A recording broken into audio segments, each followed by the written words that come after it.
الحمد لله رب العالمين والصلاة والسلام على نبينا وحبيبنا وقدوتنا محمد وعلى آله وصحبه ومن والاه. Alors nous sommes arrivés aujourd'hui au 12e dars de cette série de leçons sur l'Itqan. La dernière chose que nous avons dite le cours précédent, c'est les propos d'Abu Amr al-Dani dans son livre Al-Muhkam fi Naqt al-Masahif, où il a dit qu'il n'y a pas un seul signe de la graphie du système diacritique, la moindre alif, la moindre damma, la moindre voyelle, le moindre signe diacritique. Il a dit qu'ils ont convenu, ils ne l'ont pas fait sans qu'il n'ait essayé par lui de parvenir à la vérité, à la justesse, à l'authentification, et sans qu'il n'ait visé par lui un aspect, un aspect de la langue arabe et du qiyas et de l'analogie, et ce en vertu de leur grande connaissance et de leur position éminente en matière d'éloquence. Le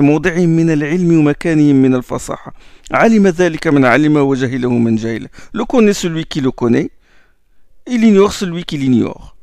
Les savants, ceux qui étudient profondément le rasm coranique et qui étudient les qira'at, se rendent compte, s'aperçoivent du grand savoir et de la grande éloquence des compagnons du prophète sallallahu alayhi wa sallam et des grands tabi'in. Il a dit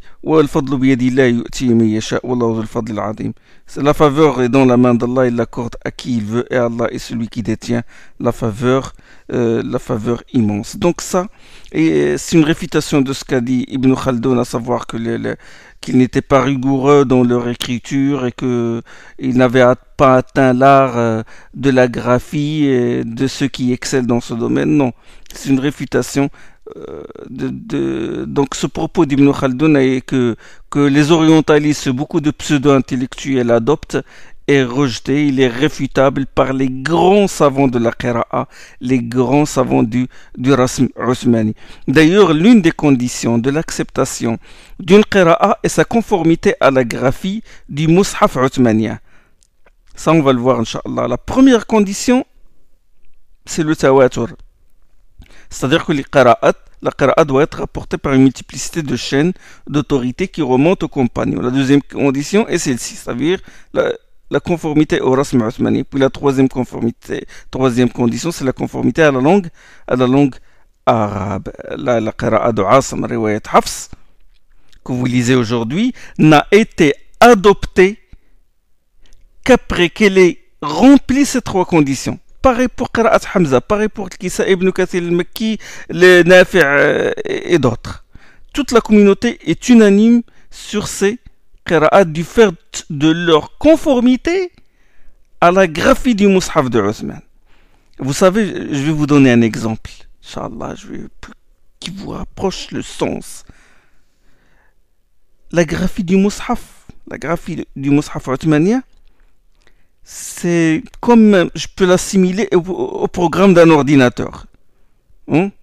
Langage de programmation et tout ça, les codes. Un travail parfait fait par des informaticiens qualifiés. Un débutant, par exemple, il va ouvrir l'ordinateur. Il ouvre certains programmes, il voit certains fichiers, des dossiers, il dit ce dossier est vide, et il l'enlève. C'est du superflu, et il l'enlève. Ce fichier, à quoi ça sert ce fichier? Il n'y a que juste 2 mots là-dessus. Il l'enlève, il le jette dans la corbeille, il l'efface, et il commence à ajouter, à ajouter des fichiers qu'il apprécie de sa tête, et le résultat final, l'ordinateur tombe en panne, il bloque. Pourquoi? Parce qu'il ne connaît pas l'importance de ces fichiers. Il ne connaît pas l'importance de ces fichiers et de ces dossiers. C'est pareil pour la graphie coranique. Les pseudo-intellectuels, qu'est-ce qu'il va dire? Oulaïk, quand il va dire Oulaïka, alayhim salawatum min rabbim. Oulaïk, Hamza, et puis qu'est-ce qu'il fait ce waouh? Avec un waouh supplémentaire? Il saute, il enlève. Il est plus intelligent que les salafs. que les anciens. Et il dit, oh, leur orthographe est défectueuse. Bon, ils savent pas que ce waouh a une fonction. Euh, juste ils l'ont ajouté. Et lui, bon, il fait ça. Mais il ne sait pas, il ne connaît pas les fonctions de ce waouh. Il ne connaît pas la valeur de ces noms-là. Parce que ces valeurs, ces signes diacritiques, ces voyelles longues ajoutées ou les voyelles qui ont été retranchées et tout, c'est pour une raison éminente. Je ne sais pas que c'est sur cette orthographe. Cette orthographe a enrichi l'exégèse, a enrichi le fiqh. Ce waouh-là a une fonction, il a été étudié par les savants de l'exégèse, ils en ont déduit des enseignements éminents. La moindre voyelle, il a un rôle. Ben, s'il applique cette règle, avec leur orthographe analogique, qu'est-ce qu'ils vont faire? Ils vont faire perdre à la communauté des trésors, des commentaires d'exégèse, des règles juridiques. Ils vont faire perdre à la communauté des qira'at, parce que les qira'at se fondent sur l'orasme, sur ces nuances-là. Ça, c'est comme quelqu'un c'est comme un enfant qui veut jouer avec des choses, avec des appareils sophistiqués. Ben, c'est pareil. L'orasme, il ne faut pas toucher au rasme, comme l'imam Malik. Allah a dit il ne faut pas modifier la moindre lettre. Et aussi l'imam Ahmed ibn Hanbal, comme a dit Abu Amr al-Dani, il a dit je ne connais pas un seul imam qui dise le contraire. Ben, ces savants, ils savent de quoi ils parlent. Ils savent très bien. Le rasm, c'est une science, la graphie. Ce n'est pas un jeu. Et on ne peut se spécialiser dans la graphie que lorsqu'on maîtrise la récitation par transmission orale de maître à élève. C'est une science avec ses chaînes de transmission. Chaîne de rapporteurs qui se termine par la vision. C'est-à-dire une chaîne qui remonte à un carré qui dit avoir vu tel mot écrit de telle manière dans le mushaf du Sham ou dans le mushaf de Médine ou d'El Koufa. Il dit ça a été écrit avec un waouh comme ça, je l'ai vu. Comme a dit Abu Amr Dani sur le mushaf du Sham, ce B qui a été ajouté, le bas, il a dit je l'ai vu dans le mushaf de Sham.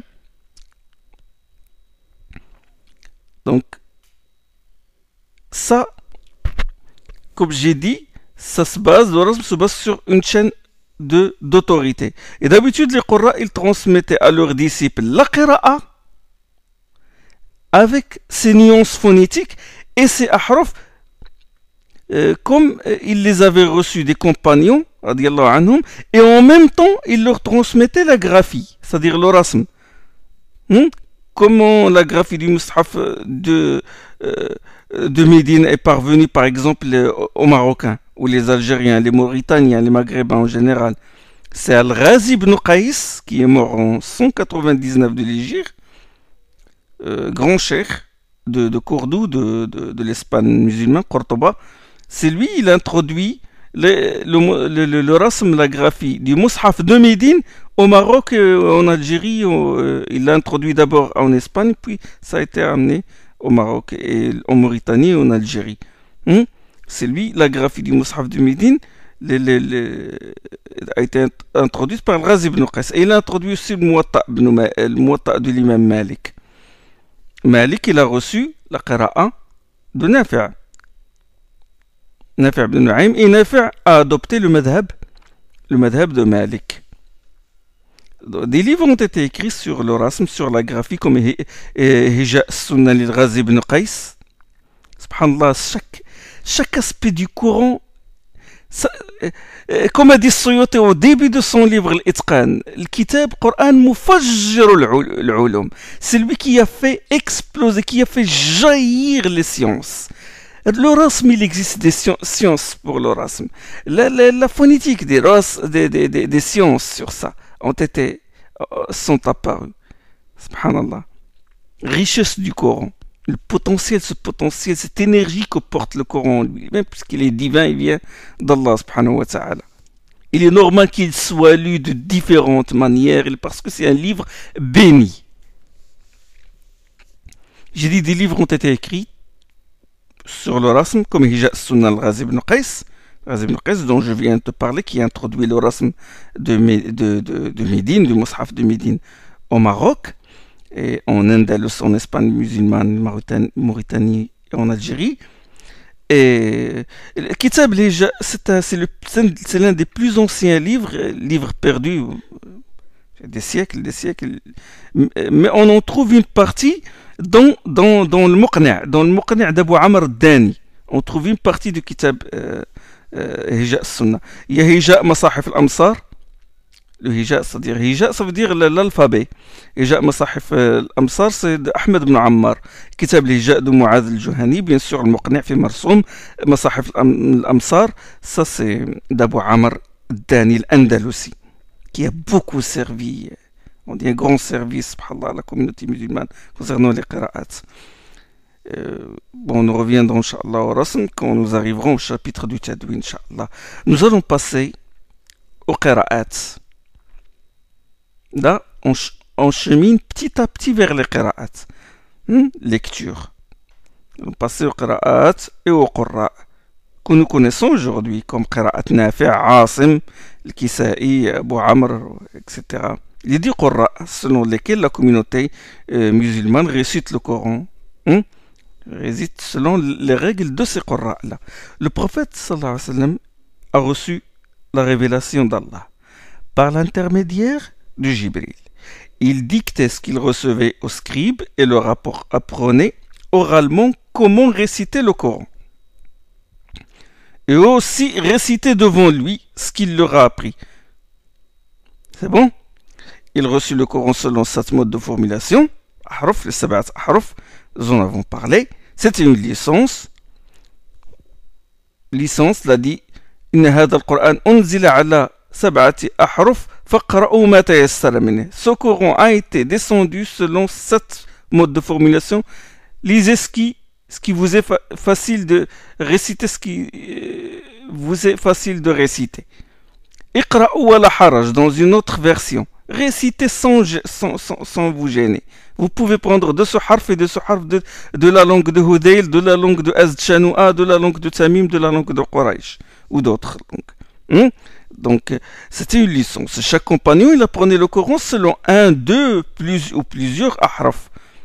J'ai dit ahraf, c'est hunalika tablu kullu nafsin ma aslafat, hunalika tatlu kullu nafsin ma aslafat, le jour de la résurrection. Chaque âme lira ce qu'elle a accompli comme œuvre, ou hunalika tablu kullu nafsin ma aslafat. De toute façon, les différents ahraf, yukhadi'un, yakhda'un, maliki yawmiddin, maliki yawmiddin. C'est bon? Donc certains compagnons s'étaient distingués dans cet art et avaient chacun adopté un choix. C'est ce qu'on appelle l'khtiyarat. Il choisit de ce harf. C'est ce qui a fait qu'il y ait plusieurs qira'at. Chaque compagnon choisit de ce harf, de ce harf, de ce harf. C'est bon? Donc, vous savez, il y a eu la première recension du Coran au califat d'Abu Bakr, puis la deuxième recension de Uthman, à cause de la divergence des qurra sur certains ahruf et à cause des erreurs de prononciation par les noms arabes.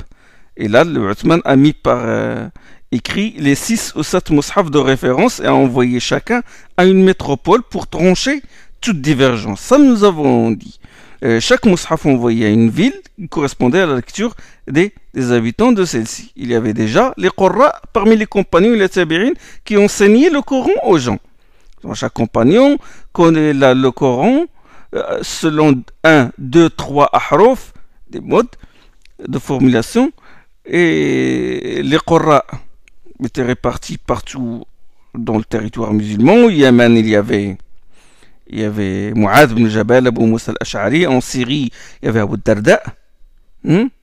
Al-Koufa, il y avait Ibn Mas'ud, il y avait Ali ibn Abi Talib. À la Mecque, il y avait Ibn Abbas. Ils sont affranchis Ibn Sa'ib.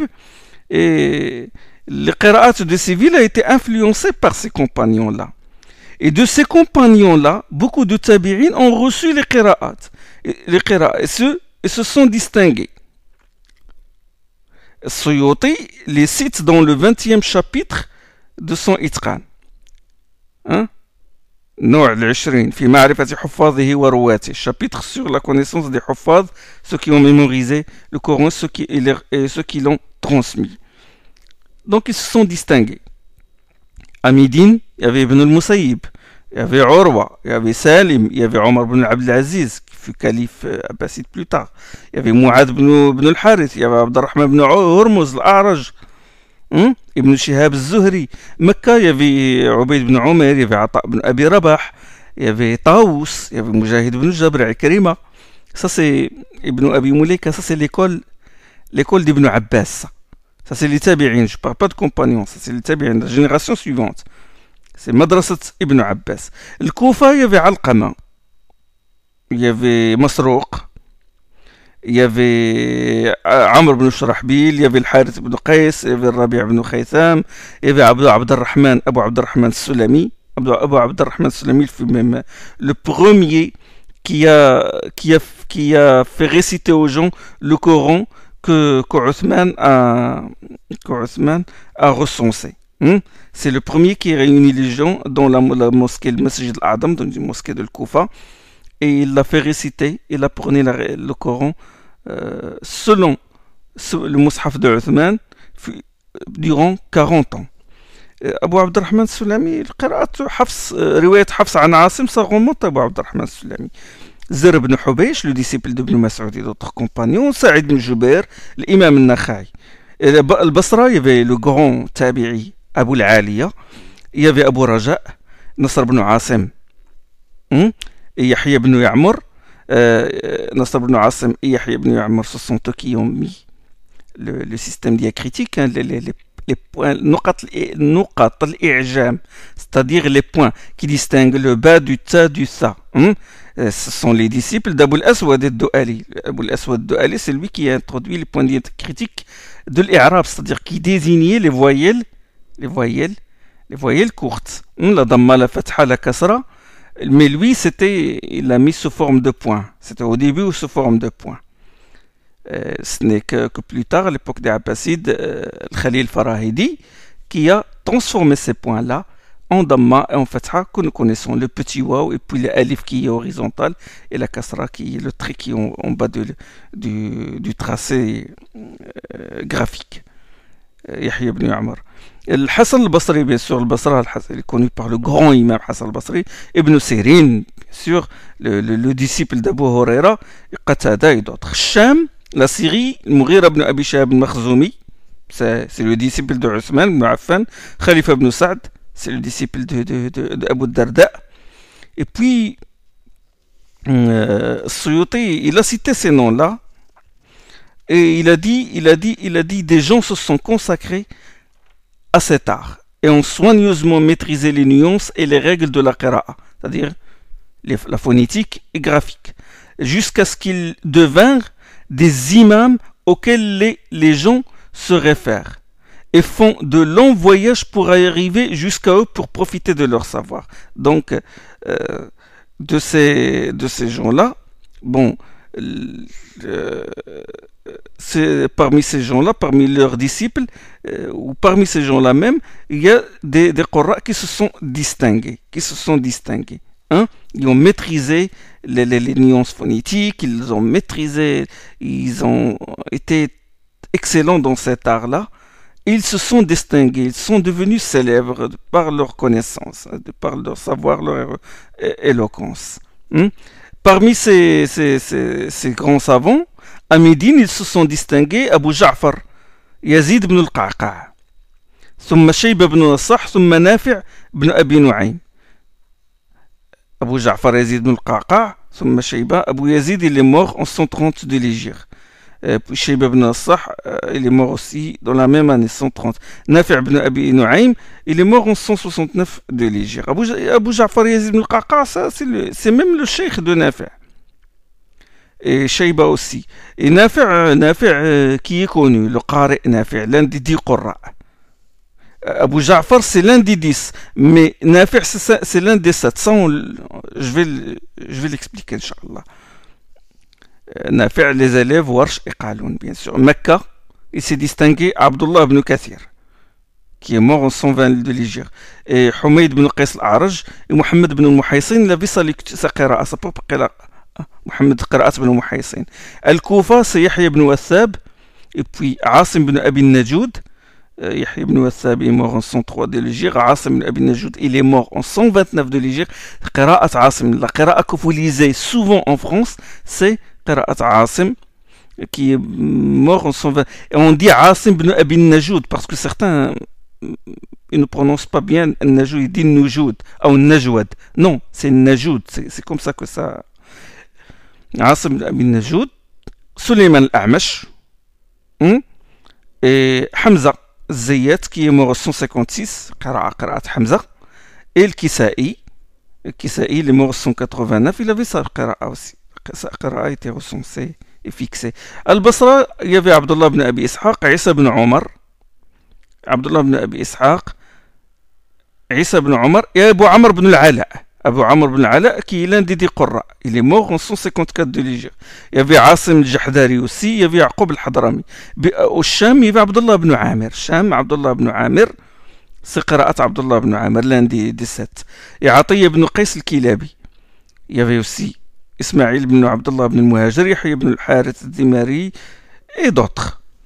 Donc, parmi ces Qurra-là, ceux qui gagnèrent de la renommée devinrent célèbres partout dans le monde musulman sont Nafi'. Nafi'. قراءة ورش عن نافع رواية ورش عن نافع vous la connaissez au Maroc et tout. Et Qaloun vous la connaissez. Qaloun selon Nafi' que les Tunisiens, il est connu chez les Tunisiens et d'autres. Alors Nafi' il a étudié la qira'a sous la coupe de 70 tabi'in, dont Abu Ja'far Yazid ibn al-Qa'qa'. Ça, on en a parlé. Donc, Nafi' ibn Kathir, Nafi' est à Médine. Ibn Kathir, c'est la Mecque. Il a reçu l'enseignement de Abdullah ibn Sa'ib, qui est un compagnon. C'est la franchise de.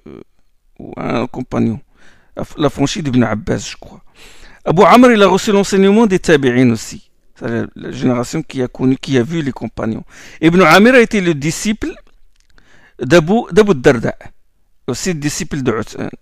Pas disciple direct de Uthman, mais le disciple des disciples de Uthman. Asim, il a reçu la qira'a des Tabi'in. Asim, c'est la qira'a de Hafs an Asim, qu'on récite beaucoup en France. Et en Orient, bien sûr, l'Arabie Saoudite, toute la région. Les plus connus, c'est Nafi' et Asim. Hamza, il a reçu l'enseignement de Asim. Il a reçu l'enseignement de l'A'mash. Il a aussi reçu l'enseignement de Sha'bi. Et non, pas Sha'bi. C'est Abu Ishaq Sabi'i. Il a reçu l'enseignement de Mansour ibn al-Mu'tamir et d'autres. Et puis, bon, le Kisa'i. Il a reçu le savoir de Hamza et d'Abu. Vous savez, certains Qurra, ils ont reçu le Qira'a d'autres. D'autres Qurra. Par exemple, le Kisa'i, il a reçu la science de Hamza et d'Abu Bakr ibn Ayyash. Si vous voulez, il y a 3 générations. C'est la tabaqa, si on peut les diviser. Il y a la tabaqa d'Ibn Kathir. La première tabaqa, c'est des Tabi'in, dans lequel il y a Ibn Amir et Ibn Kathir al-Makki. De les anciens. Et il y a la tabaqa, l'autre tabaqa, ce sont ceux qui ont étudié chez les tabi'in, à savoir Nafi' et Asim et d'autres. Et Abu Amr al-Basri aussi. Et il y a l'autre tabaqa qui a reçu de la génération qui est venue après tabi'in, c'est Hamza Zayat et le Kisa'i et d'autres aussi. Donc 3 tabaqat. Donc ces 7 se sont distingués. Ils se sont distingués. Les qira'at se sont répandus dans différentes contrées et se sont dispersés, génération après génération. Et parmi les disciples de tout qari', de tout récitant, parmi les disciples de ces qurra-là, que je vous ai récité, que je vous ai cité, il y avait se sont manifestés 2 rouats, deux disciples. C'est-à-dire que chaque qari, deux disciples se sont distingués. Il y en a plusieurs, mais on a deux qui ont vraiment, comme par exemple, Nafi', c'est Qaloun et Warsh. Ils se sont distingués. Sinon, il y a d'autres, hein. Il y a Ibn Jammaz, Kharija, Al-Asma'i, il y a d'autres. Sinon, Qaloun et Warsh que nous connaissons aujourd'hui se sont distingués. Ibn Kathir, il y a Qunbul el-Bazzi, qui a reçu la qira'a, comme le Bazzi, il a reçu la qira'a des disciples d'Ibn Kathir. Il n'a pas rencontré Ibn Kathir. Donc les riwayats, parfois on dit riwaya an fulan, la personne qui a propagé ou qui récitait selon une lecture d'un cheikh, il ne l'a même pas vu, mais il a vu, c'est par l'intermédiaire d'un autre qu'il s'est distingué. Alors Ibn Kathir, c'est Qunbul el-Bazzi, ce sont les deux rouat, riwayat Qunbul et riwayat el-Bazzi.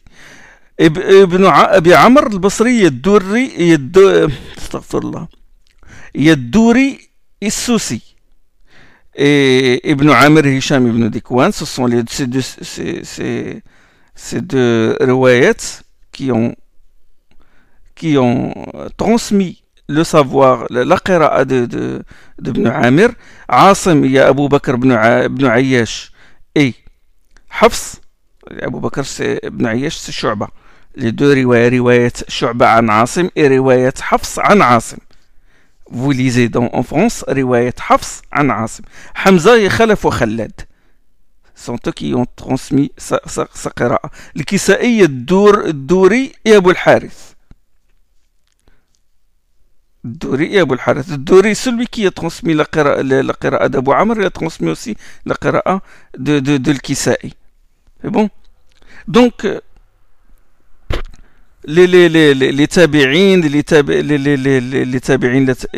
et ceux qui sont venus après, bon, les qurra, ils ont reçu leur qira'a, la qira'a d'eux, et on constate que ces qurra, ils divergent, c'est-à-dire il y a plusieurs variantes. C'est-à-dire chaque qari, il a sa propre lecture qui est différente de la lecture d'un autre. Pourquoi? Ben, c'est les ahraf qui ont fait ça.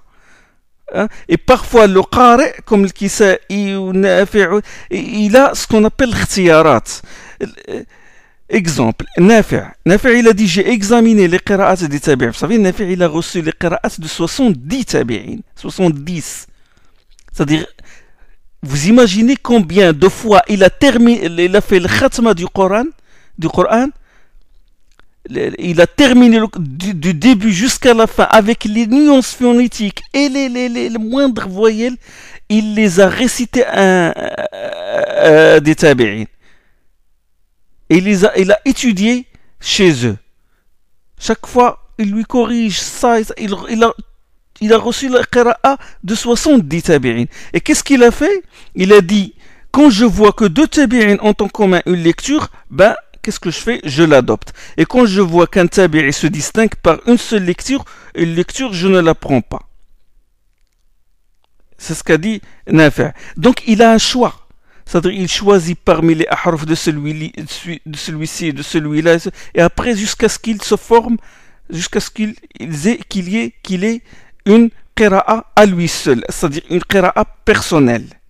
Selon ses règles, bien sûr, parce que ce n'est pas comme ça qu'il est. Le choix, c'est pas un choix aléatoire, mais il le soumet à la langue arabe et tout, au rasm de Uthman, etc. C'est-à-dire que c'est des qurra qui ont un grand savoir et qui font ces choix-là.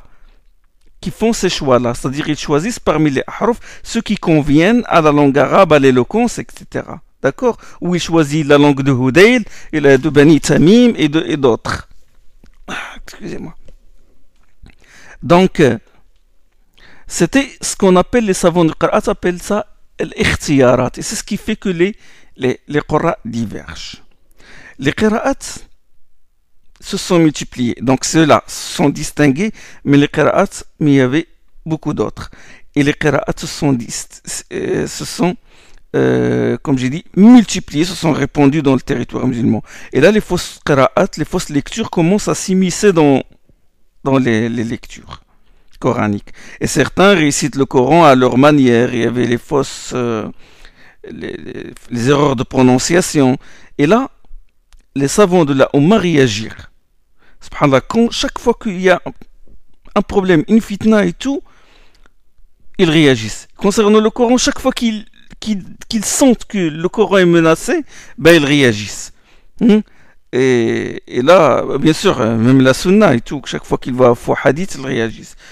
Des hommes, les grands savants interviennent pour remettre les choses à l'ordre et dénoncer l'hérétique ou l'innovateur ou le détracteur ou les ennemis de l'islam qui essaient d'introduire, de changer une voyelle ou de changer le moindre signe. D'accord? Ils ont alors, qu'est-ce qu'ils ont fait? Ils ont examiné les qira'at. Ils ont chaque mode de récitation, chaque qira'a, ils ont vérifié si la récitation des mots est conforme au ahraf révélé au prophète sallallahu alayhi wa sallam. Ils ont examiné les chaînes de transmission des qurra, de qui ils ont reçu telle prononciation. Ils ont étudié la personne, c'est-à-dire son degré de sa probité, est-ce qu'il est digne de confiance, c'est-à-dire ses qualités, son scrupule religieux. Bon, un grand travail d'examen et de recension. Et là, des grands censeurs, comme Abu Ubaid al-Qasim ibn Sallam, qui est mort en 224 de l'Hégire, Ahmed ibn Jubair al-Koufi, Ismaïl ibn Ishaq al-Maliki. Donc, ils sont engagés dans ce travail-là. Ils se sont portés volontaires pour faire le tri et suivre les fausses qira'at et recenser et fixer les qira'at authentiques. Et l'idée de fixer les qira'at apparut au 3e siècle de l'Hégire. Avant, les compagnons apprenaient aux tabi'in, les tabi'in apprenaient à la génération après la génération suivante, les qira'at se sont répandus, les riwayat se sont répandus, les disciples, plusieurs disciples reçoivent d'un tel. Bon, il y avait des fausses qira'at à l'intérieur. Les savants ont intervenu pour mettre fin aux fausses qira'at. Ils ont poursuivi les détracteurs, ceux qui montent, ceux qui récitent n'importe comment, et l'idée de fixer ces qira'at apparut alors. C'était au 3e siècle de l'Hégire. La qira'a d'un tel avec ses modes de formulation, l'élision, comment il fait l'idgham, comment il prolonge, les nuances phonétiques, avec les chaînes de rapporteurs de qui il a reçu, etc. Et là, l'imam Ahmed ibn Jubair, il a écrit un livre sur les qira'at et il l'a appelé Qira'at al-Khams. C'est-à-dire, il a choisi 5 qira'at, 5 modes, 5 lectures. Ahmed ibn Jubair, il est mort en 258 de l'Hégire. Un autre, il écrivit les 8. Vers le 4e siècle de l'Hégire qui connut l'apparition, l'émergence d'un grand imam des qira'at. 4e siècle de l'Hégire. Ibn Mujahid.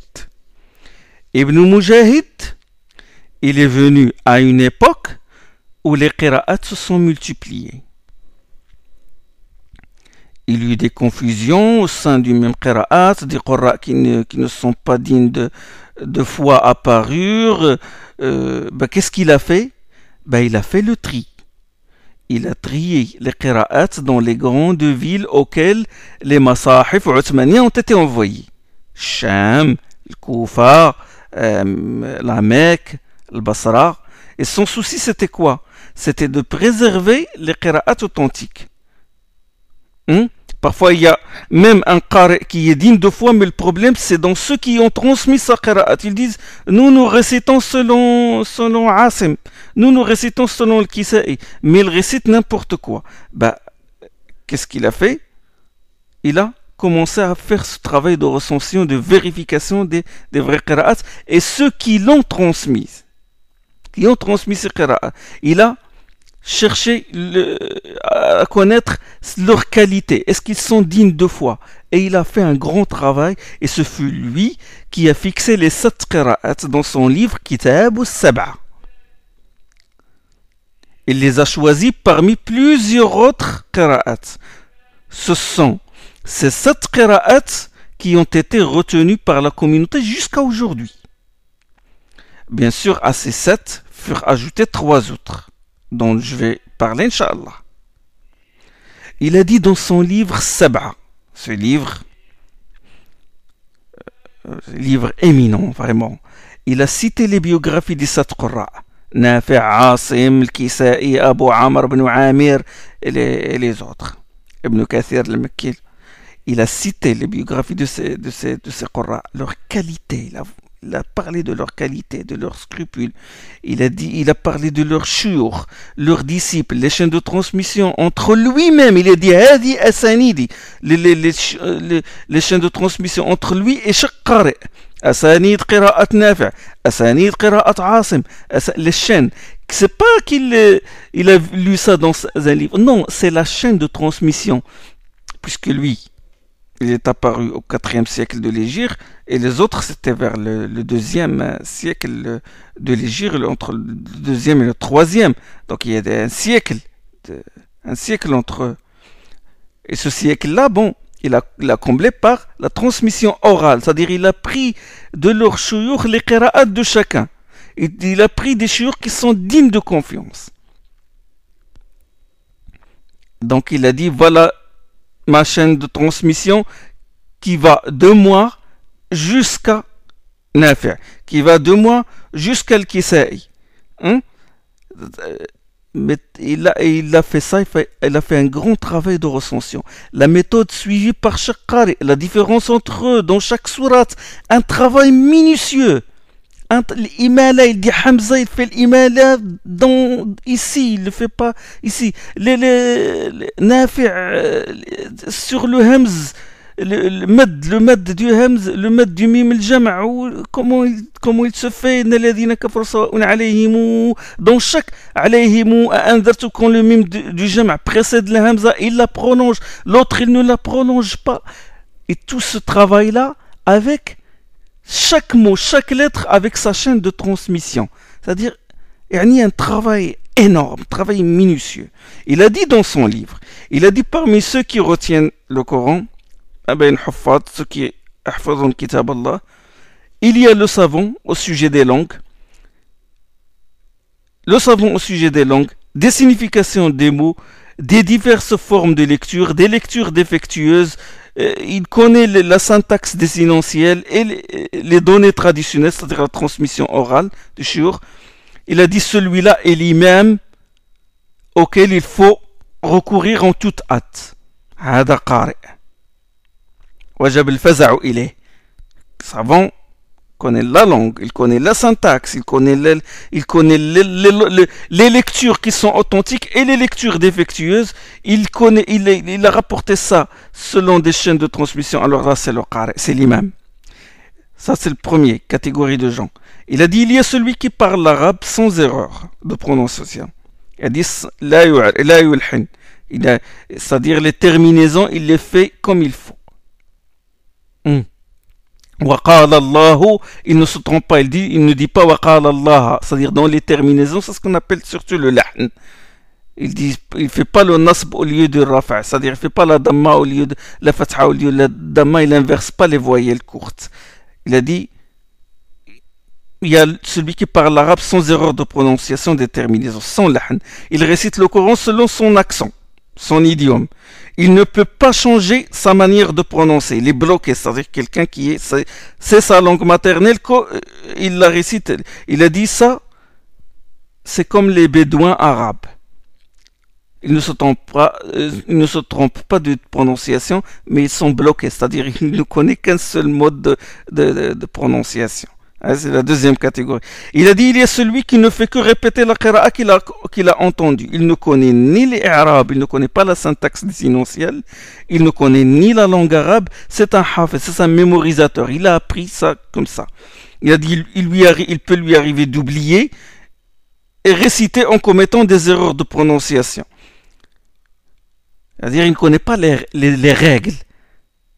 Il a appris ça comme ça, en bloc. Il l'a mémorisé. Comme un ordinateur. Il le répète. S'il lui arrive des trous de mémoire, problème, il oublie, ça y est, il ne peut pas, il n'a pas la science pour qui le sauve. Et il se trompe. Il a dit, le problème c'est que les gens font confiance, peuvent faire confiance à ce qari et retenir de lui des erreurs, des qira'at qui sont défectueuses. Il a dit, il y a celui qui connaît la syntaxe des silentiels, connaît l'irab, il connaît les significations des langues, mais ne connaît pas les qira'at, c'est-à-dire les qira'at rapportées de la bouche des shuyukh.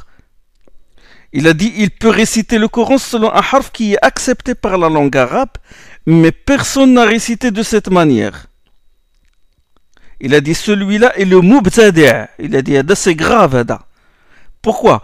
Parce que bon, il va prendre le mushaf de l'imam et il va réciter selon son mushaf là, mais il ne va pas, mais il va dire, bon, sur un mot, il est conforme à la langue arabe, donc je vais réciter comme ça. Puisqu'il est conforme à la graphie, il est conforme à la langue arabe, bon, c'est bon. Mais il ne l'a pas retenu de la bouche des shuyukh. Il n'a pas retenu de la bouche des shuyukh. Il a dit, celui-là, c'est un mubtadi', c'est un innovateur. Parce qu'il va sortir des mots qui n'ont pas, qui ne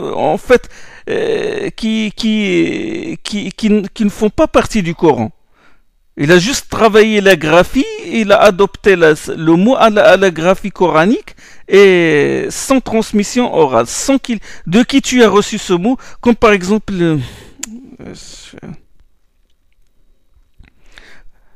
comme فَلَمَّا اسْتَيْأَسُوا مِنْهُ خَلَصُوا نَجِيًّا dans sourate Yusuf. Désespérant de lui, ils allèrent se concerter à l'écart. Ça, c'est comme ça dans la langue, comme dans le Coran.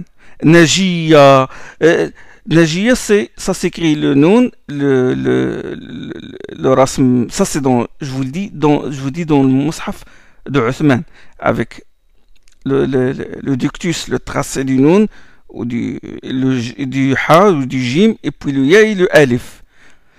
Lui, qu'est-ce qu'il va faire? Et ça a été fait. Ça a été fait par Abu Muqsim, Ibn Muqsim al-Attar. Ça a été fait par lui. Il a dit, فَلَمَّا اسْتَيْأَسُوا مِنْهُ خَلَصُوا نُجَبَاء. Qu'est-ce qu'il a fait? Il a pris ce tracé-là, il a pris la graphie du Coran, et il l'a prononcé d'une manière, à sa manière. Nujaba, c'est un mot arabe. Nujaba, Najib veut dire noble. Nujaba, ça c'est conforme à la graphie, puisque la Hamza, les compagnons n'écrivaient pas la Hamza. Le Mus'haf de Uthman, il n'y avait pas de Hamza. Donc, il l'a prononcé correct. C'est de la langue arabe. Je dis il l'a prononcé, pas le Coran, mais le mot qu'il a sorti est correct en langue arabe. Et il est conforme au rasm de Uthman. Mais il ne l'a pas reçu des compagnons, il ne l'a pas reçu des shuyukh. Il l'a sorti de sa tête. Il l'a sorti de sa tête. Donc ce mot-là, il faut pas ce mot-là est à rejeter. Nujaba, ça n'existe pas dans le Coran. Il a dit, celui qui fait ce genre de choses, c'est un mubtadi', c'est un innovateur. Et il y a eu même une histoire entre lui et Ibn Muqsim al-Attar sur ça. Exactement sur ça. Donc, je dis, les conditions qu'il a, qu'est-ce qu'il a fait? Il a parlé de la catégorie, des 4 catégories. Il a dit, le premier, c'est celui qu'il faut, le savant de Qira'at, qui a reçu le Coran par transmission orale, de ses shuyukh, qui connaît la langue arabe, qui connaît les nuances phonétiques. C'est celui-là, le imam, le qari'. D'accord?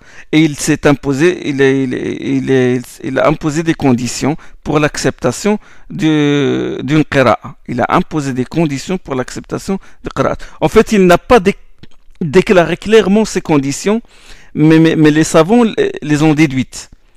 Ils les ont déduites d'après ces positions contre certains innovateurs, mubtadi'a, et contre certains qurra qui récitent d'une manière erronée.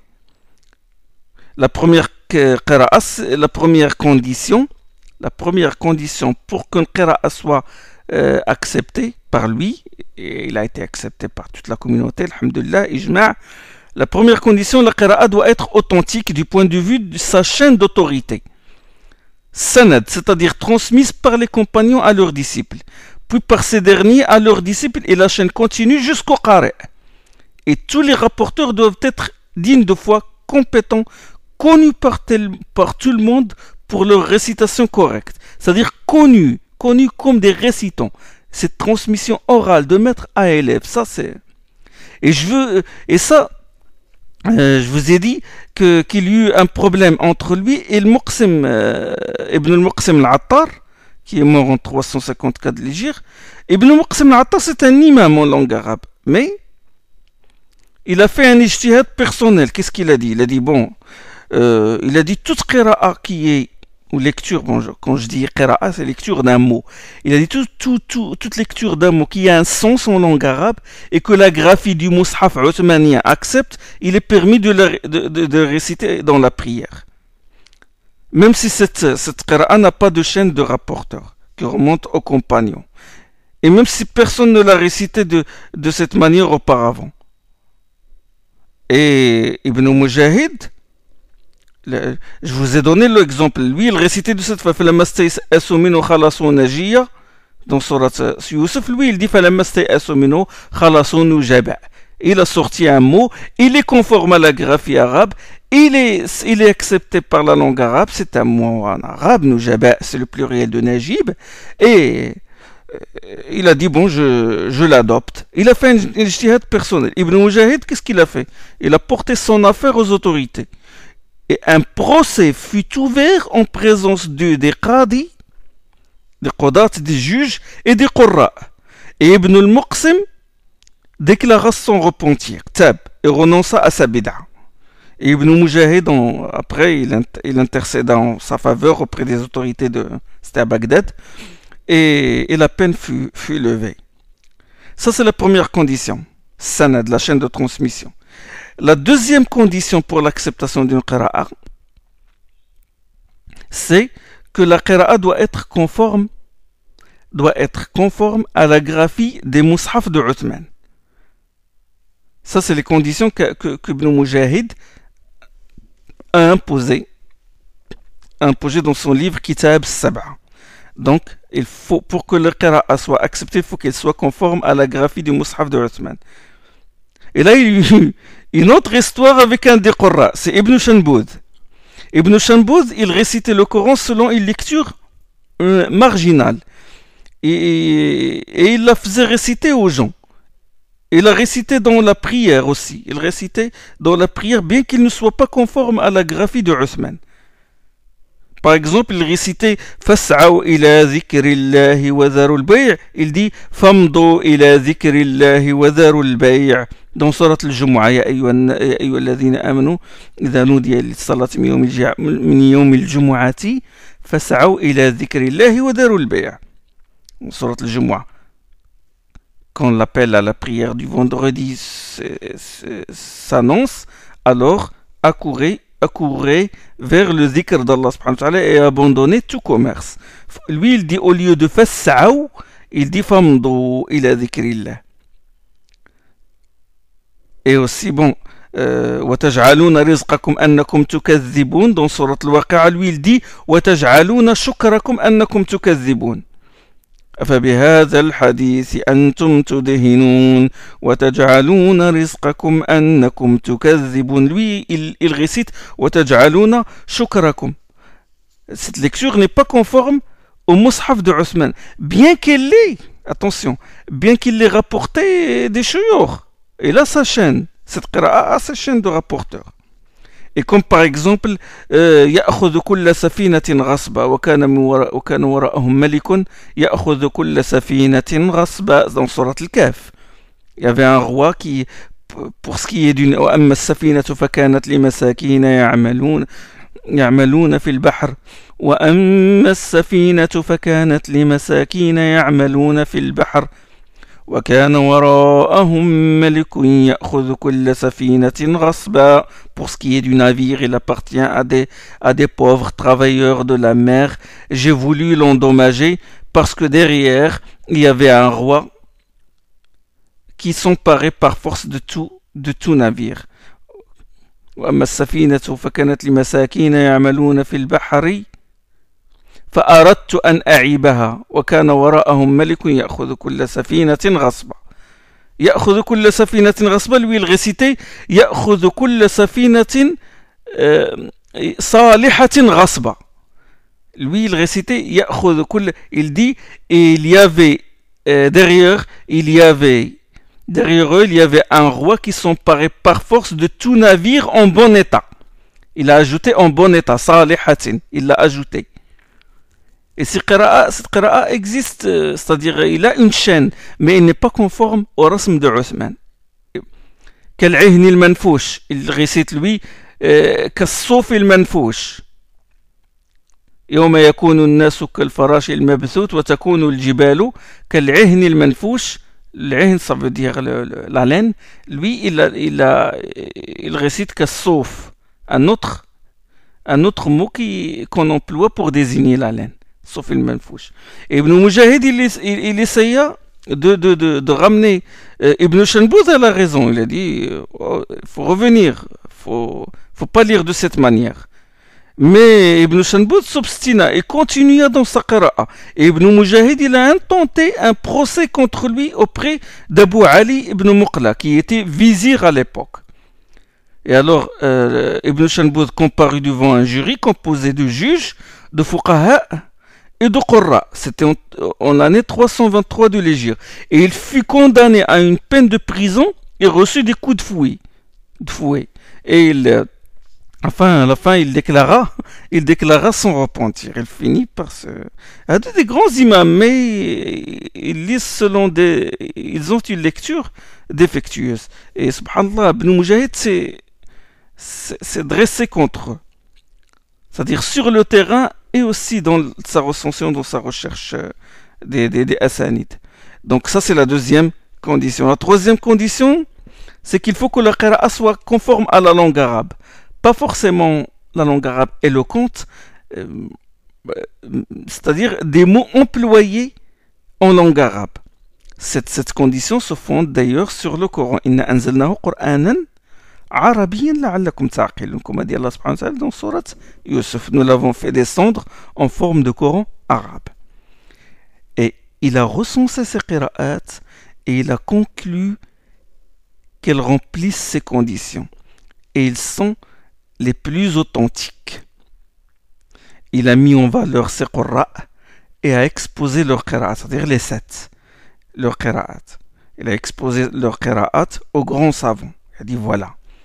Et ils furent unanimes sur la probité de ces qurra, sur la compétence de ces qurra et l'authenticité de leurs qira'at.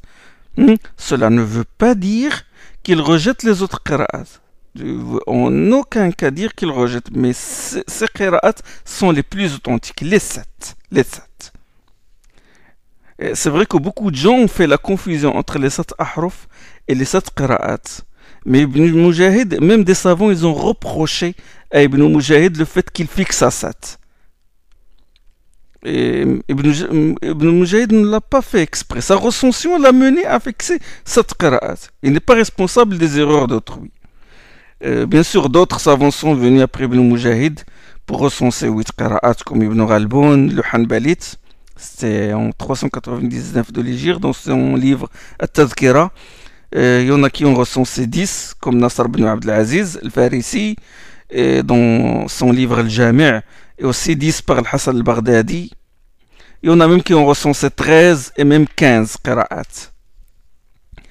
À ces qira'at-là, donc vous devez les connaître, enfin, les 7 qui sont connus. Bon, Asim, Nafi', Asim, Nafi', Ibn Kathir, al-Makki, Abu Amr, al-Basri, Ibn al-Ala, al-Kisa'i, Ibn Kathir, al-Makki, al-Kisa'i, Hamza al-Zayyat, le 7e, Hamza al-Zayyat. Et à ces qira'at, Ibn al-Jazari. Tout le monde parle d'Ibn, tous les qurra parlent d'Ibn al-Jazari. Ibn al-Jazari, c'est le grand cheikh shur dans le qira'at. Il est mort en 833 de l'Hégire. Ibn al-Jazari, c'est une référence aujourd'hui dans Matn al-Jazariya, est connu. Tous les étudiants qui travaillent sur le qira'at connaissent le Matn al-Jazariya. Ibn al-Jazari, Kitab al-Nashr, un chef-d'œuvre. Ibn al-Jazari, il a ajouté 3 qira'at. il les a recensés, a examiné leur chaîne de transmission et il a conclu qu'elles remplissent les conditions requises. C'est pas un choix personnel ou moi cette qira'a me plaît. Non, non. C'est un travail de recherche, de recension avec ses chaînes de transmission. Et il les a cités dans son livre تحبير تيسير في قراءة الأئمة العشر. Il a cité ces trois. Et aussi dans الدرة الماضية في القراءات الثلاث المرضية. C'est une sorte de poème, c'est une forme de poème. الدرة الماضية, c'est... Les références des Qur'an, c'est الشاطبية et الدرة الماضية. Donc, et il l'a aussi cité dans Kitab al-Nashr que je vous ai dit, Nashr في القراءات العشر. Donc, il a ajouté ces trois. Qui sont ces trois? Abu Ja'far Yazid ibn al-Qa'qa' al-Madani. Abu Ja'far. Il est mort en 128 de l'Hégire. Et ces deux rouats, c'est Ibn Werdan et Ibn Jammaz. Abu Ja'far, c'est même le cheikh de Nafi'. Ça, c'est le premier. Le deuxième, c'est Ya'qub al-Basri. Ya'qub, Abu Muhammad Ya'qub ibn Ishaq al-Basri. Il est mort en 205 de l'Hégire. Les deux riwayats, il a deux versions. C'est celle de Ruwais, Muhammad ibn al-Mutawakkil, et Ruh ibn Abd al-Mu'min. Ruh ibn Abd al-Mu'min. Et puis le troisième, c'est Khalaf ibn Hisham ibn Tha'lab al-Bazzar al-Baghdadi. Il est mort en 229 de l'Hégire. Ces deux rouats sont Ishaq ibn Ibrahim, les deux disciples, Ishaq ibn Ibrahim et Idris ibn Abd al-Karim. C'est bon? Ya'qub, قراءة Ya'qub al-Basri, Ya'qub c'est l'élève de Salam Tawil, et Salam Tawil c'est l'élève d'Abu Amr al-Basri et l'élève de Asim. Donc c'est 10, 7, plus 3. La communauté musulmane fut unanime là-dessus. Walhamdulillah. Donc, Inch'Allah, vous avez compris le cheminement des événements. La première recension, etc. La deuxième recension, Othman qui fixe, qui met par écrit le Coran dans 6 copies ou 7 copies qui ont été envoyées aux Amsar des grandes métropoles, l'apparition des Qurra et la recension de ces Qurra, la venue d'Ibn Mujahid qui a Sab'a, qui a fixé les 7, et la venue plus tard de Ibn al-Jazari, c'est-à-dire Ibn al-Jazari, il est mort en 833 de l'Hégire, c'est-à-dire il y a à peu près combien? Il y a 6 siècles déjà. Ibn al-Jazari qui a recensé, qui a fixé 3 Qurra. Et on a 10 Qurra. Il y a maintenant 10 Qira'at que les gens connaissent. Il y a des Qurra qui ont la licence, ils ont l'ijaza qui récitent selon ces 10 Qurra. Walhamdulillah. Bon, Inch'Allah, je vais m'arrêter ici. Et la prochaine fois, on étudiera la suite. On définira ce que c'est que la Qira'a. Voilà. Subhanakallahum bihamdik. Ashhadu an la ilaha illa ant. Astaghfiruka wa atubu ilayk.